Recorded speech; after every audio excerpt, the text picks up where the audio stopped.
This innocent playground meeting takes it Hey, fast. A you're young boy pretty. spots Megan playing alone and approaches with strange confidence. Hi, Megan. Compliments her looks, then asks Can I come in? How'd you know my name? from her t-shirt. It's on the back of your t-shirt. About creepiness unfolding. She offers him a mud pie. Want a mud pie? And drops a weird Sure. He says not all boys or mean his words carry a sinister undertone. This kid gives off major red flags. Suddenly, a sharp whistle blasts, and the Thank you. adult calls for him to leave. The boy You know, protects Megan, he doesn't have to go, but the adult not all boys are insists, yelling mean. to hustle. Fast forward and guess who's inside Megan's I think I need to go It's now. the same strange No, you kid. don't. He's chowing down on something with syrup. He then notices Hustle, come on, you guys, everybody in.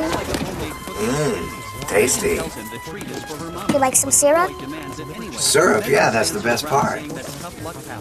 He then recites Thank his you. unsettling line. Tough kitty said to kitty, but the milk What about this one? Can I have this? words make everything super